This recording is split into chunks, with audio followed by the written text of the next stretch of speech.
The future has arrived.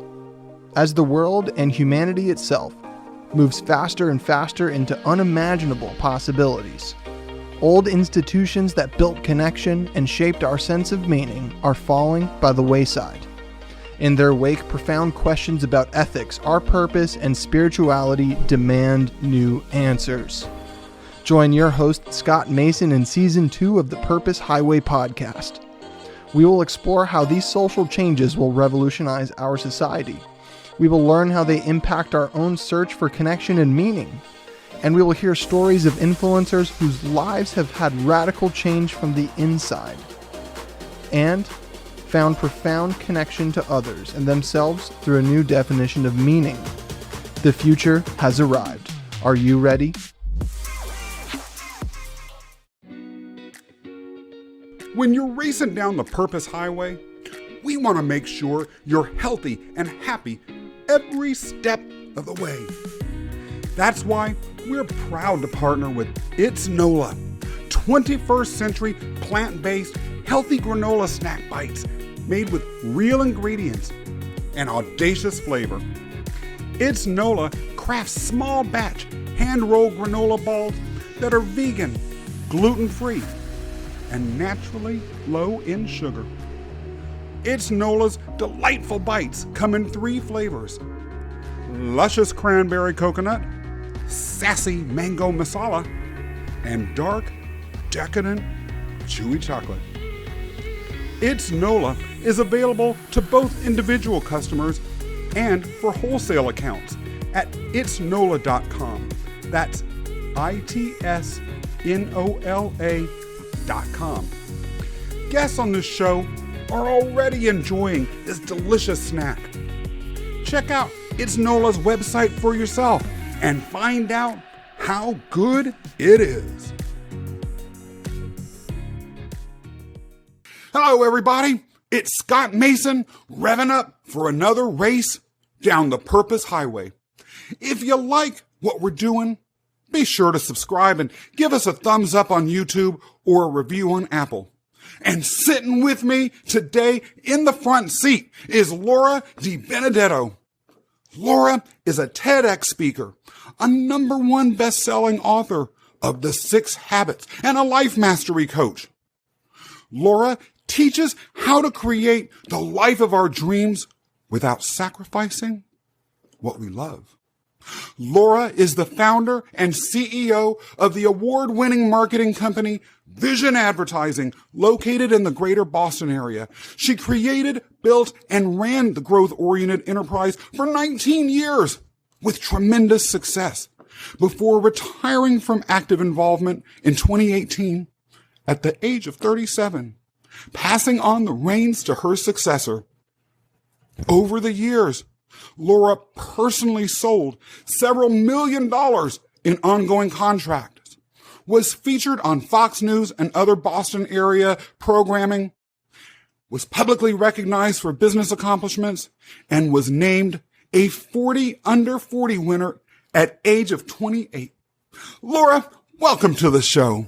Thank you. It's so nice to spend time with you. It is great to have you here. Laura, a fundamental thesis of this show is that we are in the middle of a silent revolution, the decline of the historical institutions that have connected us as a society in a shared search for purpose, ethical grounding, and spirituality, as well as a secret plague, which is the alienation arising from this lack of a robust, meaning-based social infrastructure.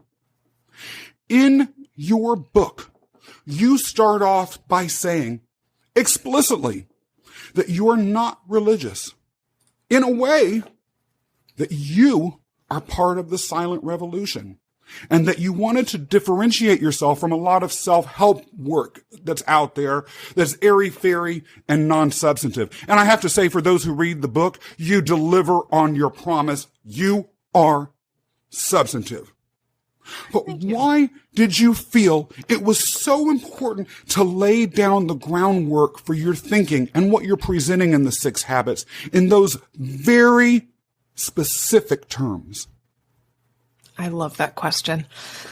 The reason why I wanted to set the framework as, I guess, not fluffy, not religious based, is I wanted it to apply to everyone. If you are a religious person, these principles that I teach and educate on can serve you. And if you are not religious, they can serve you. If you are spiritual, they can. If you are not spiritual, they can. I wanted to level the playing field and make it so the information is obviously accessible to all. If you're a human who can read and can process thoughts and, critical think your way in and out of situations, then you're going to appreciate the book because it's rooted in pragmatism and actual real life. And we're going to talk a lot more about your drive to make sure that what you have to say about happiness was universally accessible later on in the show. So I'm so glad you raised that. Off the cuff, do you feel that there is any relationship between the major cultural shifts that I just talked about a second ago, the silent revolution and the secret plague, and unhappiness? I think there's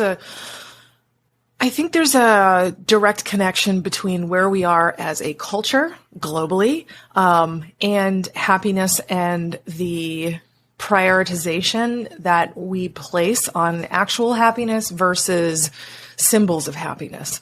We place a lot of emphasis and importance on symbols of happiness: the house, the marriage, the children, the job, the car, the blah, blah. But actual happiness, turns out, is intrinsic, and it's very difficult for humans to quantify because it's variable per person. The definition is very loose, and what might make you extremely happy might really upset me, and vice versa. And it's very difficult to pin down. And we humans, we love things in nice, even little categories and boxes, which is why we have labels like black, white, gay, straight, Muslim, African, blah, blah, blah, even nations. As humans, we need to categorize things. We want simple labels. We love stereotypes. We love mental shortcuts. The subject of happiness doesn't really have mental shortcuts, which is why we go for the only available probable shortcut, which is wrong, of the symbols of what we think happiness is, which is the success markers, like the house, like the kids, like the blah, blah, blah, right? The problem that we have as a culture is because we can't nail it down, because we can't categorize it, because we can't simplify it, we decide that it's not important. We don't teach our children to be happy. We don't prioritize it in our loved ones. And other things seem to matter much more. So it's unfortunately a sickness, a plague, if you will, that is passed down generationally and through society and through Hollywood and through the news and this and that, where many other factors are more important than happiness. And you can see that everywhere, from COVID lockdowns, where safety is much more important than happiness. You see this in parents who want to see their children do really well in life. You must get good grades. Doesn't matter if it makes you happy. You need to grow up and be an attorney because mommy wants to be proud of you, et cetera, et cetera. And hubby, you need to pay the bills, and I don't care if you're happy about it. Yeah. We just deprioritize it because we don't understand it. We can't neatly categorize it, and we don't know how to be happy ourselves. So we most certainly don't know how to teach it. One of the things, though, that you hinted at a second ago was the idea of, in the absence of a fundamental deep dive search for happiness as an intrinsic matter, we actually seek the symbols of happiness, whether or not they have anything to actually do with happiness. And then you talk about this having a generational impact. It reminds me of one of my favorite quotes by the brilliant author Gene Wolfe, which is basically, he says that we create symbols, but symbols also create us. What I'm hearing you say is that the symbols that we choose to create to represent happiness actually create the lack of happiness, or at least support the ongoing creation of a cycle of lack of happiness that we can get trapped in. Talk to me as to whether you just think that's a Looney Tunes sort of interpretation or whether you think there's any merit there. No, I don't think it's a Looney Tunes interpretation. I mean, I think that, we can become prisoners of our own goals, trapped in the illusion that they matter much more than we think we do, and they do. I'll give you a great example. So I worked very, very hard for 19 years in my company, and I chased awards and money and recognition and clients and, all of it. And I got it all. But it never occurred to me to not pursue those things, that they weren't actually making me happy. Momentum, which is what you were just asking me about. Momentum is what kept me on that path, even though it didn't feel right for years, but I never stopped long enough to pause the momentum, even just for a moment, to ask, is this right? Does this feel good to me? And I think, I have to say in a broader sense, one of the challenges I have with the business community as a whole is people's discomfort with feelings and emotions and wholly dismissing and disregarding the human element.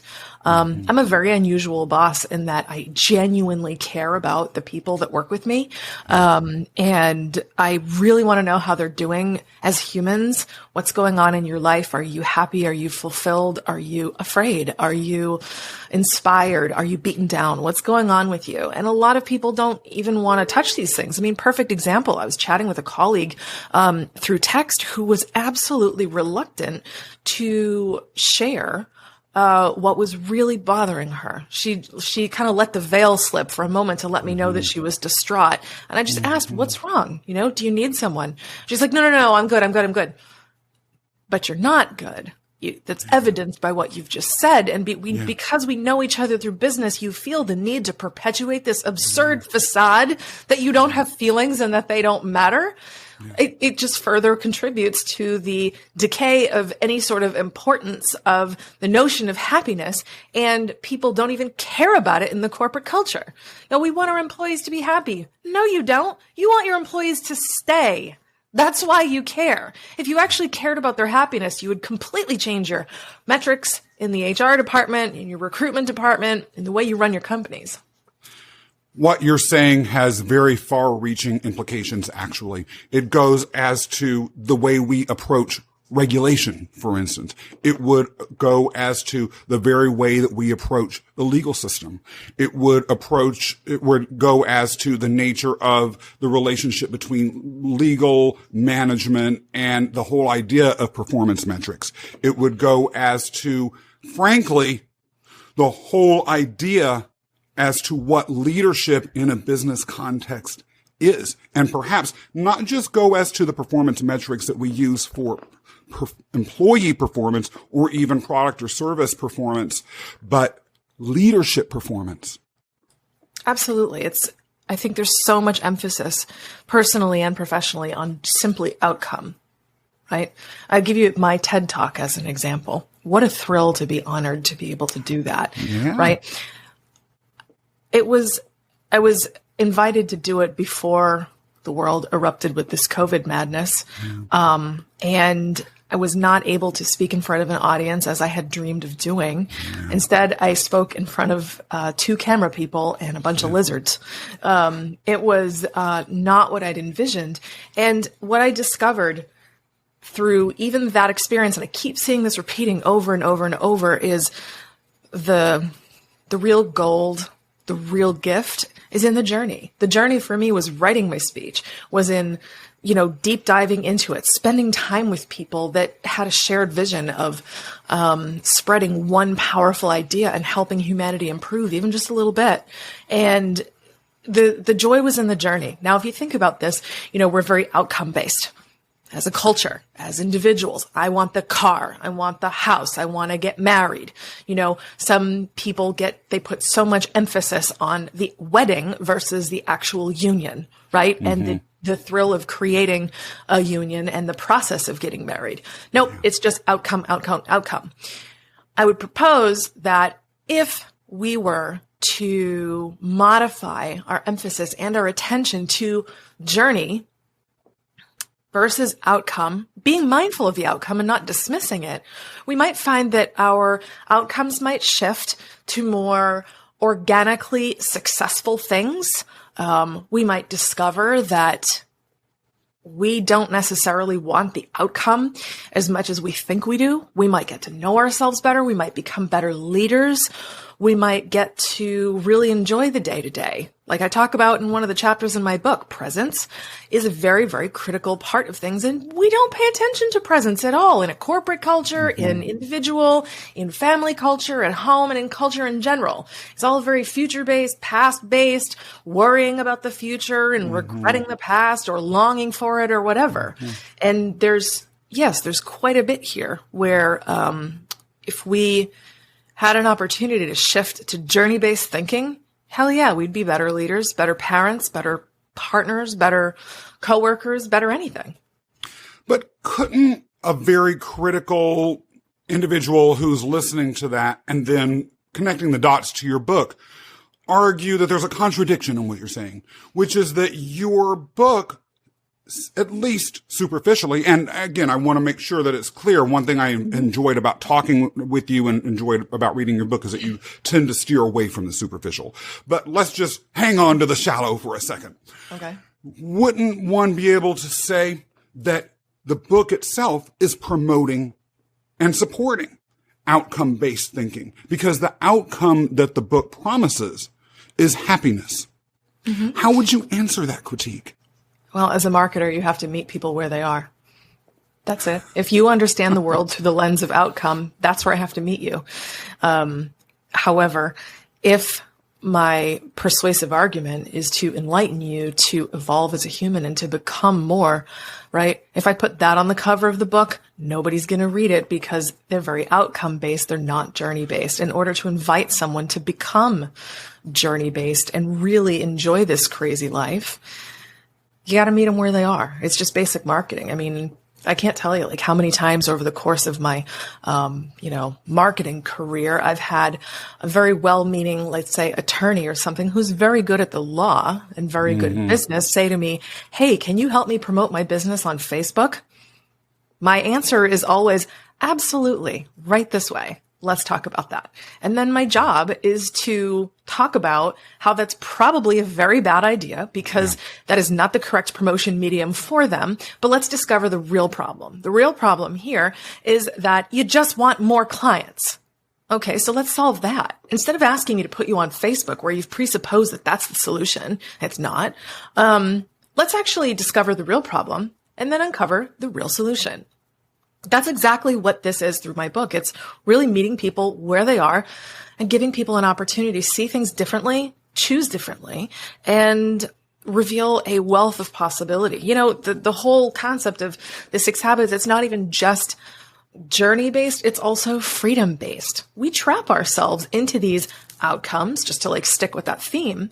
Oh, I want this. Oh, I want that. Oh, I'm so attached to money and I'm so attached to outcome, being 30 pounds lighter. In a big way, my book challenges you to ask yourself, why do you want that? Do you want that because you don't love yourself and you think that's the only way that you'll be worthy of self-love? What would happen if you loved yourself? Would you still want those things? Probably not. So it's an invitation to know yourself, master yourself, and then powerfully choose what you truly want. I love it. That being said, speaking of the title of the book from a marketing perspective and reaching out to people where they are, I will keep it real because I can't lie. I just can't. I'm allergic to it, like the Wicked Witch in water. I just melt. When I first read about your book, I recoiled a little bit. Happiness? I've never sought happiness.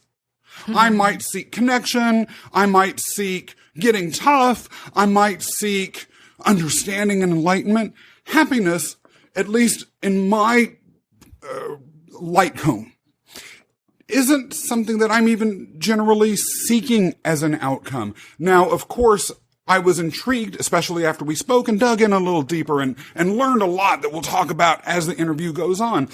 But do you necessarily agree that happiness is even assuming that we are still coming from an outcome. We want some sort of outcome. Do you even agree that happiness is necessarily a journey that we should be taking a walk towards?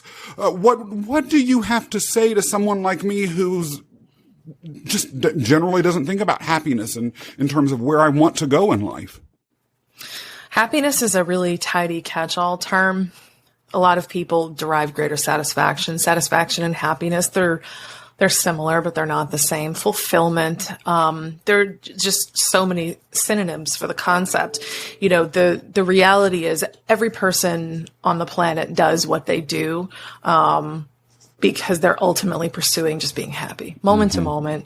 You know, why do you binge on the ice cream? You just want to be happy, even for just a few moments. Like, why do you go out and slut it up for a while? Like, you just want to be happy. Like, why do you pursue awards? Because you want to be happy. Like, why do you want to buy the house? Because you think it'll make you happy. Like, that's the whole point. And, you know, I don't want to dismiss the value of outcomes. They're important, and that's how we think. And if that's how people think, including myself, it's a great place to start from, but I don't think that's just where we need to concentrate the majority of our attention. Like, I love the journey-based thinking, and I like to have that be the majority of what I want to encourage people to think about. But if you come at it from a place of outcome, that's great. You're starting somewhere. And the subject of happiness for someone like yourself that probably like recoiled in horror, I don't need to be happy. I would lovingly say, Melanie, you do want happiness. Why do you even do this podcast? Why are you even having this conversation with me? Because you think it'll make you happy, right? You don't do this because someone's like holding a gun to your head. I mean, unless my publicist is really aggressive. I don't know. You can't see my husband behind this curtain. He's got a pistol. Thanks, bro. I gotta say, I think you just stone cold busted me on my own show. Congratulations. I don't think anyone's ever been able to pull that off before. Well, you kind of made it easy for me to do it. Boom. Yep. Let me ask you one other question. And this is the cynic in me. We have so many problems in this world. And you've talked about some of them earlier. And honestly, if we think about the future, some of the challenges that are emerging that are quite clear, we're going to have to deal with it one way or another, whether we like it or not, and as well as problems that may emerge that we can't even foresee right now. Why should our own happiness matter at all? And why should the journey to our own personal happiness matter when there's so much big stuff to deal with? The big stuff is not big. The big stuff it has the illusion of being big. And it's only because we don't know how to be happy. I mean, look, here's the truth. I am the master of having the unpopular opinion when it comes to these things. We live in a very fear-based society, but if you're actually truly free and truly happy, you don't succumb to fear. You critically evaluate facts and you make decisions and you assess risk. We live in a safety-obsessed society, particularly as highlighted right now by going about things as they are with COVID and whatever. And I'm not saying that safety isn't important. It is. It's very important, but it's not everything. And when we constantly succumb to this notion of safety, right, and the avoidance of scary things, the avoidance of risk, I mean, we won't go after our dreams. We won't go after asking that person that we have a crush on, will you go out with me? Because we're afraid, right? And happiness is more than just walking around with a dumb plastic grin on your face. That's not the point. Happiness is a deep level of contentment and a feeling of safety that comes from inside. It is not something that someone else can provide to you, not the government, not your boss, not your spouse, not your children.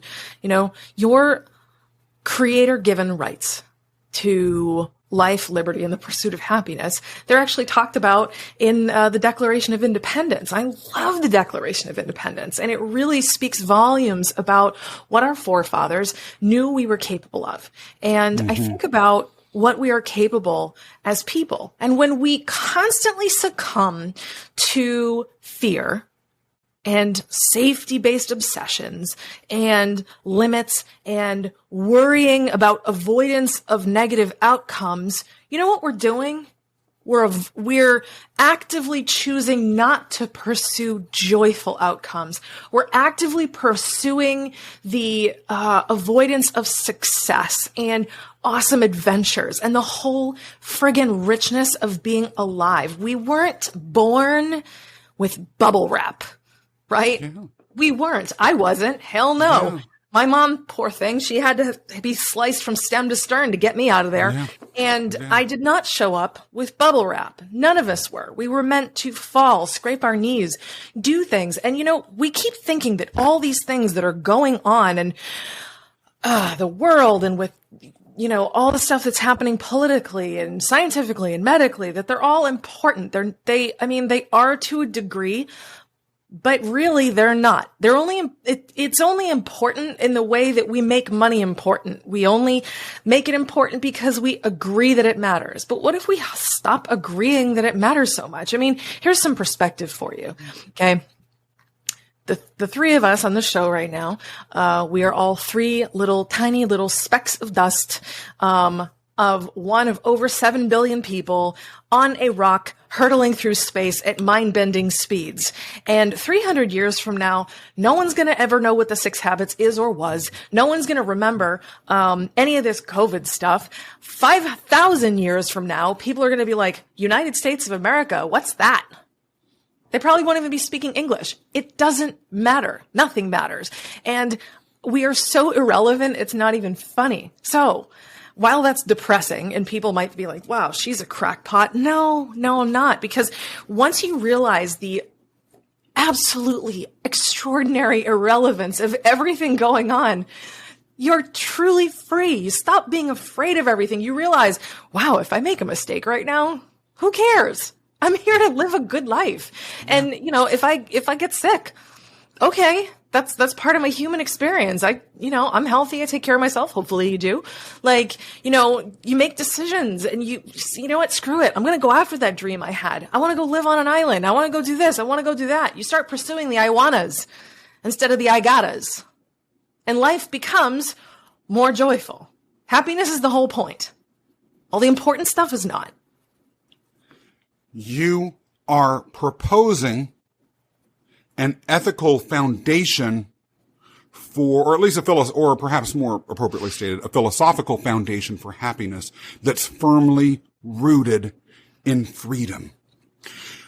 One of the things I found interesting about your personal story was, as you recounted it in your book, the place when you began to understand that you were capable of freedom, that you had agency in your life. And that was during a period of domestic violence. I used to work in the domestic violence space, and one of the hallmarks of that space is that the abuser strips away the identity and the agency of the individual that is suffering from the abuse. You, though, found the concept of agency there. Talk to us about how and why that discovery occurred then and there. Because, Laura, I can tell you as someone that knows that world, that is not always the case. I know it's not. It's very sad. I remember a lot of times when I was in that situation where the concept of agency was very far from my mind, and the only thing that was on it was fear and avoidance of pain, just like I'm talking about. Mm-hmm. We sometimes, each of us has our limits, and I can't speak to other people's experiences in any sort of fair or sufficient way. All I can speak to is my own. And what I can say about the domestic violence situation that I found myself in is that First of all, I'd always been a bit of a rebellious person, very freedom oriented. My parents, God bless them. I hope they never listen to this particular episode. No offense to your show. They were very controlling growing up, very, very, very controlling. And, I had like no freedom. So I've always been freedom minded just because it's never been something I really had. So when finding myself in a situation that continued to get worse, and more restrictive and more terrifying and, more threatening to life and limb, living with a person who desperately needs to be locked away in a mental institution, I became afraid. But the thing that I found for me to be very helpful in my situation was always having my parents to support me. And they didn't really know what was going on, but my parents always, even though super strict, always said, you can always call me. You can always tell me when you need something. You can always ask me to help you, and I will always be there. And something about that continuity and the unconditional love made it so I had even just a glimmer of courage one day when the abuse was particularly bad, and he was basically twisting my hand so hard that it was threatening to break and literally snap off my hand. There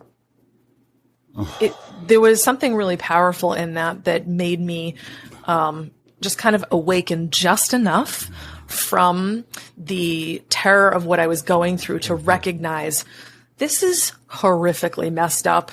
And even though I don't know how to solve this and I don't have the courage to leave this on my own, I do have the courage to call my dad and just tell him what's going on and surrender. Surrender has brought so much to my life, and I surrendered to letting my dad see what was going on, letting my dad hear the fear in my voice, letting my dad be my hero on terms that were not of my design. And I remember, it's funny, I told him what happened. I said, Daddy, come get me. He did this to me.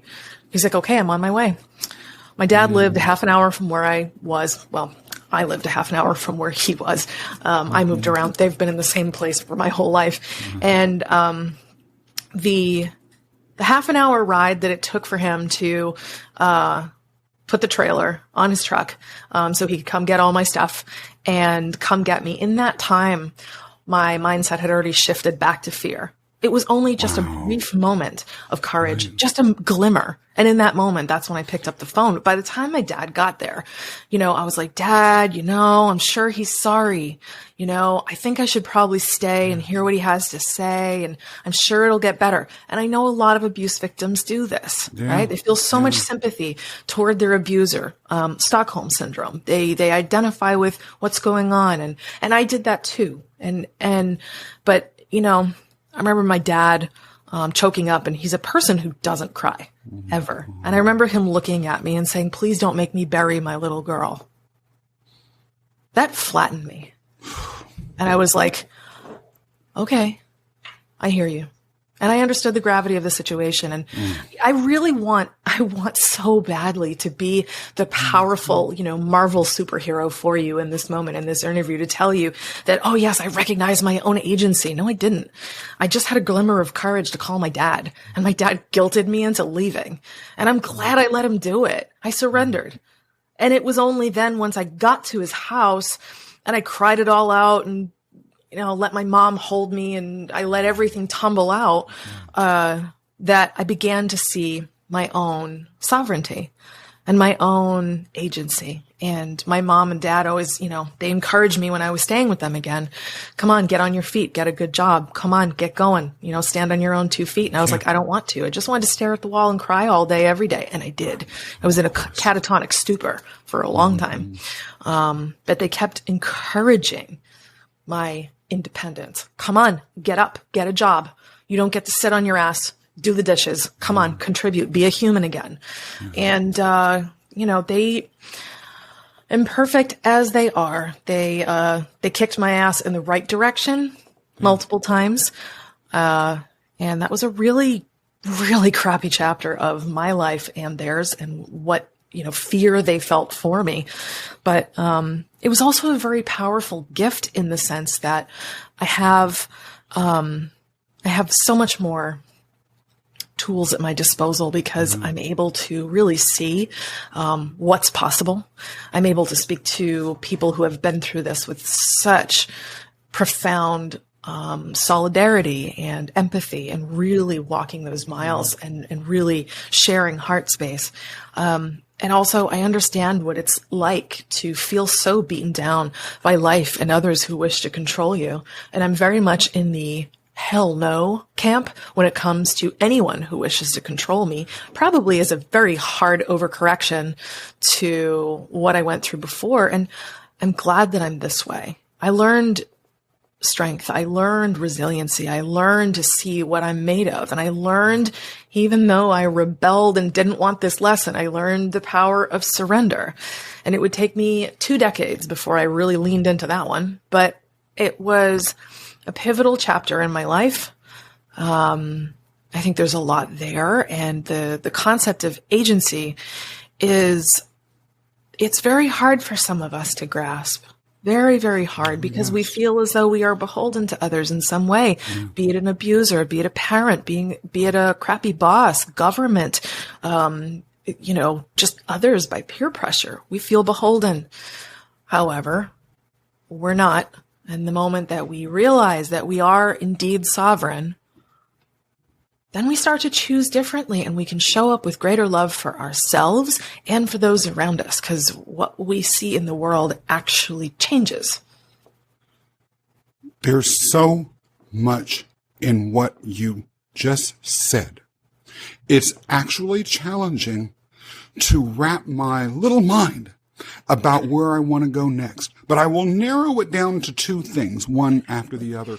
First of all, one of the things that this seems to go back to me, although you haven't explicitly said it, and I'd love to hear your thoughts on this, is what you mentioned earlier in the hour about safety and an obsession with safety. On the one hand, you weren't safe in the relationship. He was threatening to physically hurt you, perhaps even worse. And he certainly was emotionally hurting you. At the same time, you did mention earlier the concept of safety as an internal sensibility.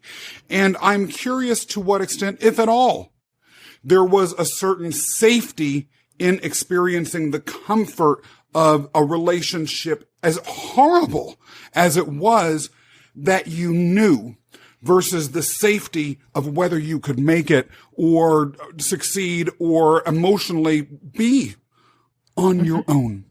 Or am I just projecting things? No, you're not. What you're talking about is self-belief. So, you ever see that movie V for Vendetta? Of course. Come on, buddy. Absolutely. Amazing movie. Do you remember when, she's broken down and she's in that little prison cell, and then he opens the door and she just discovers that she was in his dungeon the whole time? Yes. Her biggest captor was always her. It wasn't him. Once she stopped being afraid, she, didn't have these attachment to things, right? There was a lot of safety for me in the familiar, even though it was bad, because I didn't have faith in myself. I didn't trust myself. Self-trust and self-belief is everything. When we have unshakable self-belief, we know that I can find myself in a crappy relationship, and I know that I have the power to leave because I can handle whatever happens. I know that I can start a business because I know that if things go sideways and I lose my shirt, I'll recover and I'll be fine. When we know that we can speak up for ourselves at work, and even if we're fired, that we'll get another job and we'll be fine, that's something powerful. And that's a big change. And I brought up that V for Vendetta movie just because that girl, I can't remember the character's name. That's what happened in her. Her fear died. That's what happened in that prison cell. And when we let the fear die, and my husband speaks about this all the time, he's an interesting character, that one. When we actually stop being afraid of death, of losing money and blah, blah, blah, and know that with the exception of death, that we can overcome anything. Even if it's not necessarily of our design, we end up having much more power. I mean, think about it. Like, I wouldn't have stayed in that relationship so long if I thought that I would have been okay without a relationship, and that I would have been able to handle whatever would have happened. I was so afraid of the what ifs. That's what happened to me, right? And I thought about, like, I remember, like, when I was younger, I had like crushes on different guys in, like, college or whatever. I never asked them out because I was afraid they would reject me. And I didn't have any self-confidence or self-belief to know that even if I got rejected, I'd be fine. We don't take the fear a step further. It's like I want to impart this wisdom to you and your listeners. Then what? That's the wisdom. Then what? Yes. Okay, so the situation is going to go off the rails. Then what? We don't ask ourselves, then what? Ask yourself, then what? Okay, so you ask your boss for a raise and they laugh in your face. Then what? Then you probably go back to your desk and then quietly fume and go get another job. Or you ask your spouse for divorce. Then what? Then you're going to be uncomfortable for a while. Okay, then what? Then I guess we'll get divorced. Then what? Then I'll be in pain. Then what? Then I guess I'll get over it eventually. And then what? Then you'll meet someone else. Mm-hmm. Like, then what is the wisdom? Well, and it's a good point, because at the end of the day, time always does pass. Time always passes. Mm-hmm. And we never stay exactly in the same situation that we are in for an indefinite period of time, unless that literally is death. But for instance, even just standing somewhere, we don't stand in the same place for months, years, decades at a time. Eventually, even seconds, we usually get up and walk somewhere, even if it's to go to the bathroom. And that passage of time and what that can mean in terms of our agency is something that is embedded in what you're saying that I find very intriguing. Do you have any thoughts about that? Yeah, I mean, I suppose when it comes to the notion of, like, our stillness, I mean, I don't know where the phrase originated from. Was it the Bible or someone equally old? This too shall pass.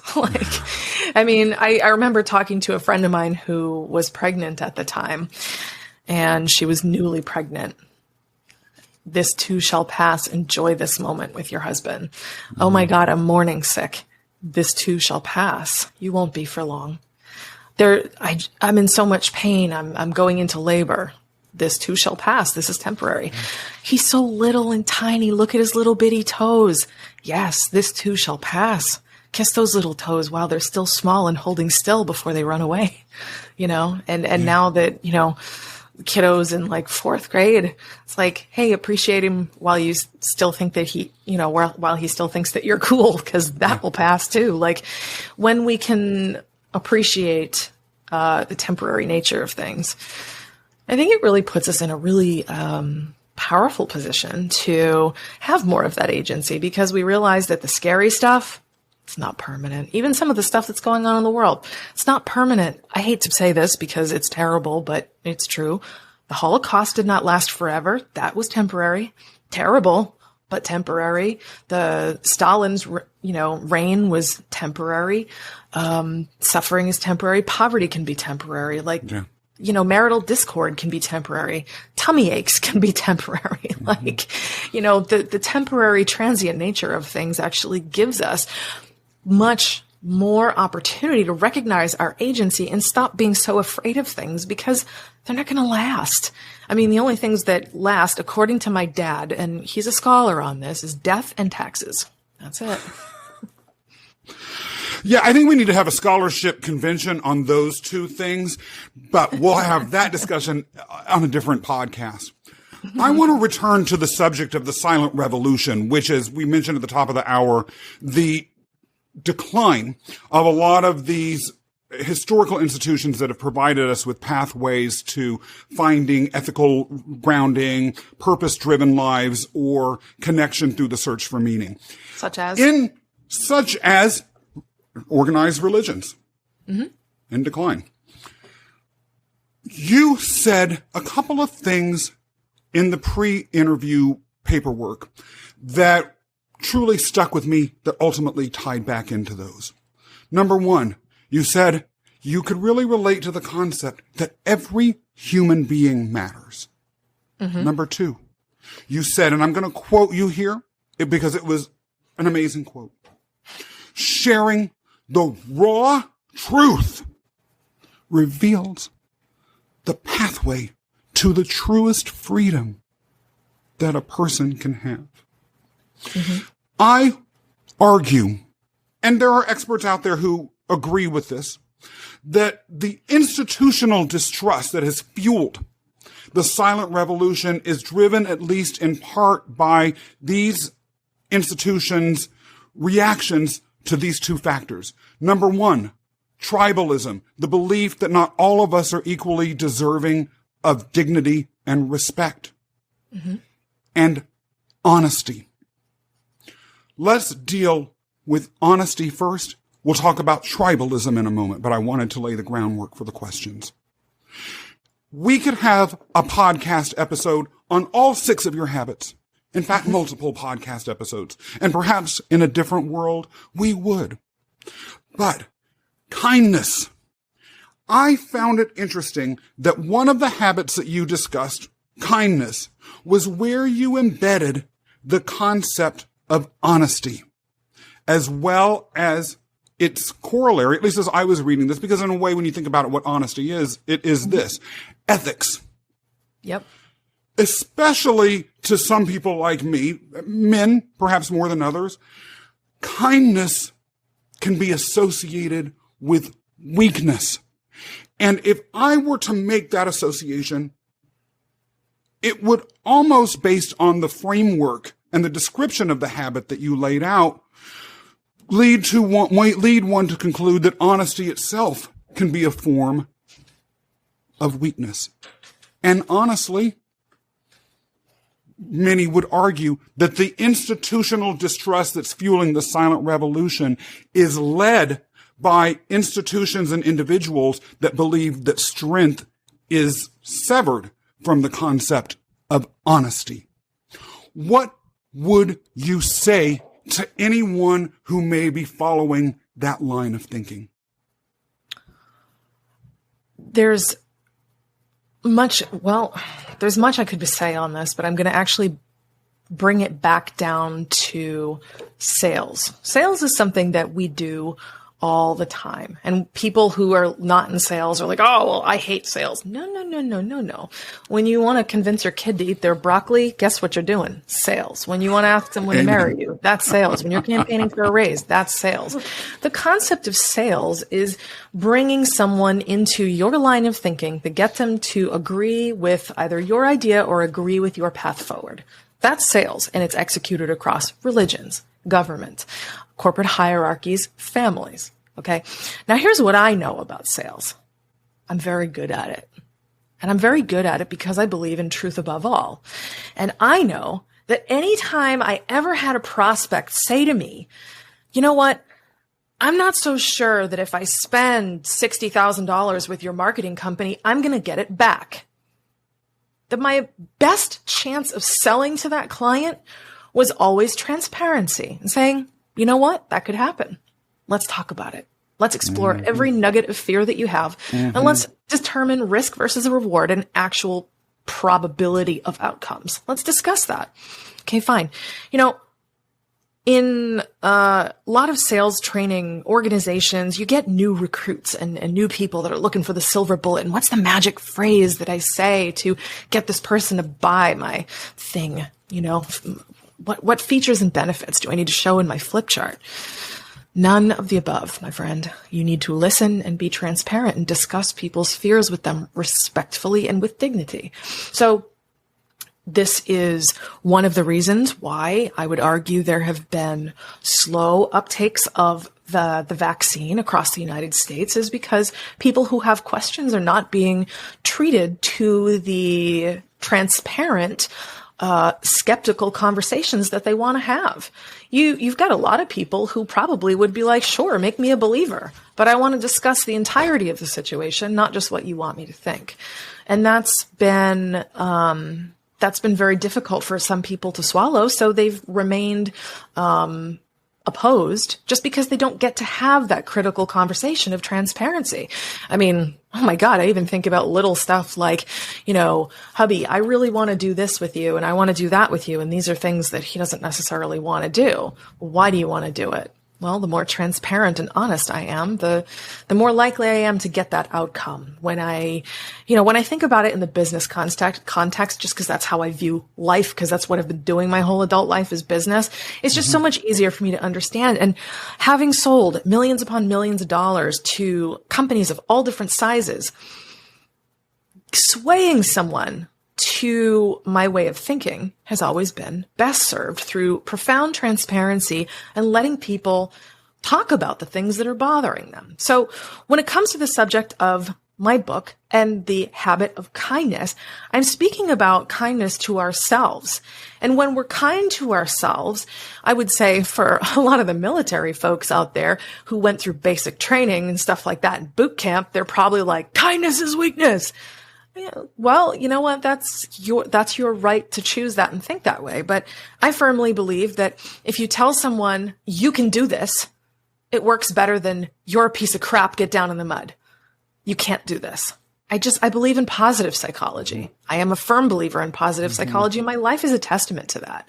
My joyful demeanor, my confidence, my accomplishments, my happy relationships, my resume, frankly, and all the cool things I've done is a testament to self-kindness. And the idea of it being something that's made me weaker, oh no, I can actually tell that medically that's not the case, because not being kind to myself cost me dearly, because I put myself in situations I didn't want to be in, and I forced myself to do a bunch of stuff I didn't want to do, and I endured inhumane levels of stress for a very long time because I constantly was cracking the whip on myself. That was unkindness. There was a kinder, gentler way to achieve success. I'm living that now. And guess what? The cumulative effect of 19 years of this meant I was bleeding internally.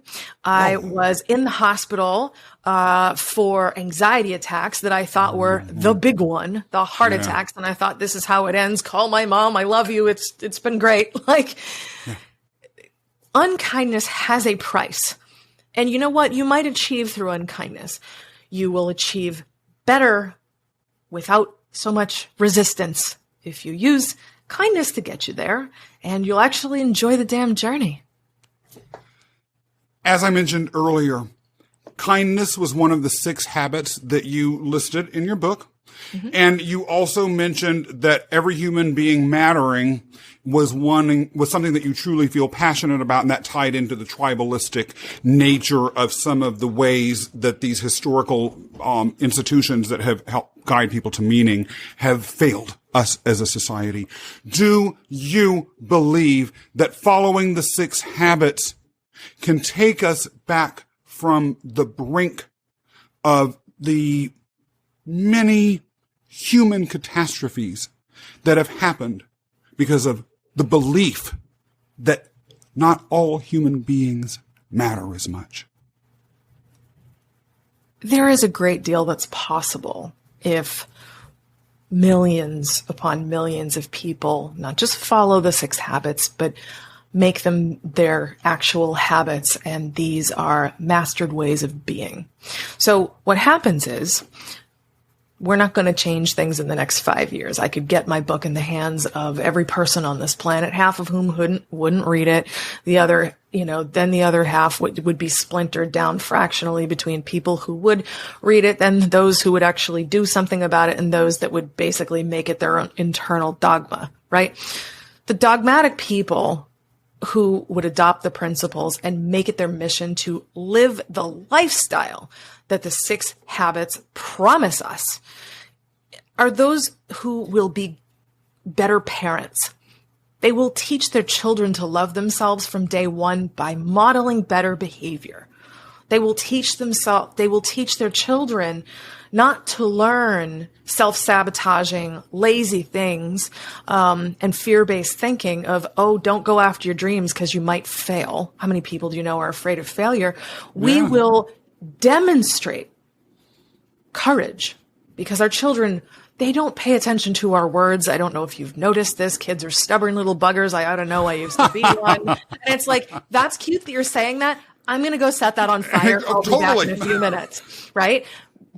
Children learn by watching and by mirroring. And if we ourselves can elevate and become more constitutionally solid people who love ourselves fully, treat ourselves with extreme respect, who appreciate everything that we have in life, including our hardships and lessons, who opt into the now, who go about holding strong boundaries and pursuing the things that light us up with passion and joy courageously, despite our fears. If we do this, our children will watch us do that and they'll see, oh, that's how it's done. Yeah, baby, that's how it's done. Watch mommy. So in a couple generations, we could see a dramatically different world. And I'm sad to say I won't be here to see it, but it's my hope for this world. I love your passion. I also believe that your book is a powerful manifesto for tomorrow.